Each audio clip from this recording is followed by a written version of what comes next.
जय सियापति रामचंद्र भगवान की जय। पंच चत्वारिशः सर्गः। सुमंत्र की वापसी।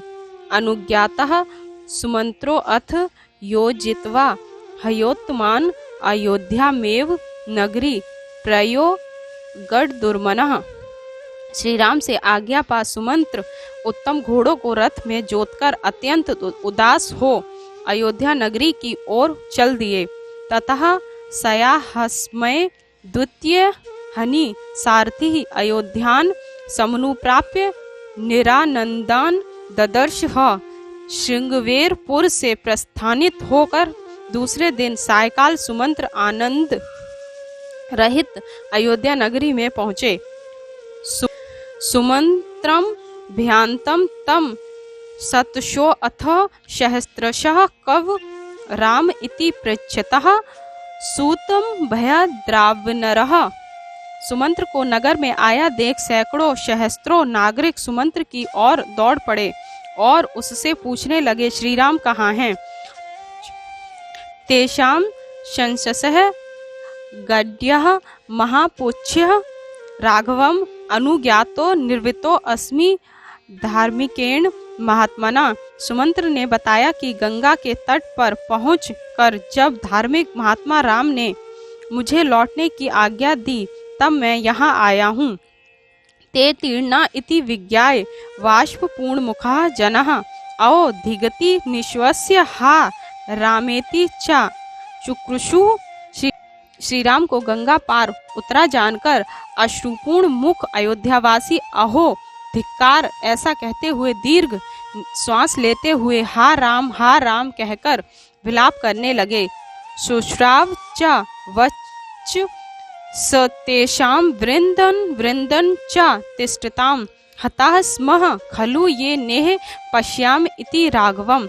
स्थान स्थान पर टोलियों में खड़े हुए लोगों को सुमंत्र ने यह कहते हुए सुना, हाँ हम लोग तो मारे गए जो इस रथ में श्री राम को नहीं देख रहे हैं। सा राजमार्ग मध्येन सुमंत्रः पिहतानः यत्र राजा दशरथेस्त देवोपयो गृहम्। राजमार्ग में इस प्रकार का विलाप सुन सुमंत्र ने अपना मुंह ढक लिया और वे बड़ी शीघ्रता से महाराज दशरथ के देवोपम भवन की ओर चले। अभिगम्य तमासीनम नरेंद्रम विभाद्य च सुमंत्रो राम वचनम यथोक्त प्रत्यवेद्यत। महाराज के पास पहुंचकर सुमंत्र ने उन्हें प्रणाम किया और श्री राम ने जो संदेश दिया था उसे ज्यों का त्यों महाराज से निवेदन कर दिया। सा तुषीणामेव तत् श्रुत्वा राजा भ्रांत चेतनः मूर्छितो न्यप्तद भूमो राम शोकाभिपीडितः। महाराज ने इन बातों को शांति पूर्वक सुना। तदंतर पुत्र वियोग शोक से व्याकुल होने के कारण वे मूर्छित होकर पृथ्वी पर गिर पड़े। सुमित्राया तु सहिता कौसल्या पतिम उत्थापायामास तदा वचनम चेदम ब्रवीत। सुमित्रा की सहायता से महारानी कौसल्या ने भूमि पर पड़े हुए महाराज को उठाया और उनसे बोली, इमं तस्य महाभागा दूतम दुष्कारिणी वनवासा तनु प्राप्तम कस्मान प्रतिभाषसे। हे महाभाग, दुष्कर कर्म करने वाले श्री राम के इस दूत से जो वन से लौटे हैं आप वार्तालाप क्यों नहीं करते? अधेमन्ययम कृत्वा व्यपत्रपसि राघव उत्तिष्ठि सुकृत तेस्तु शोके न स्यात् सहायता। हे राघव, राम के वनवास रूपी अन्याय को करके अब आप लज्जित क्यों होते हैं? उठो उठो, आपका कल्याण हो।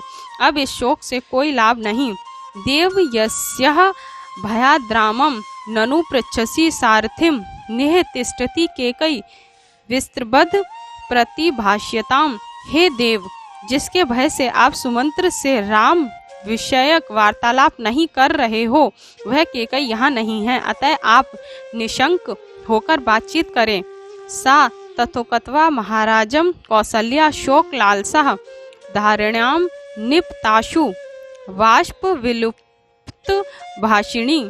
महाराज से ऐसा कहकर शोकाकुल कौशल्या का काठ भर आया और वे मूर्छित होकर भूमि पर गिर पड़ी।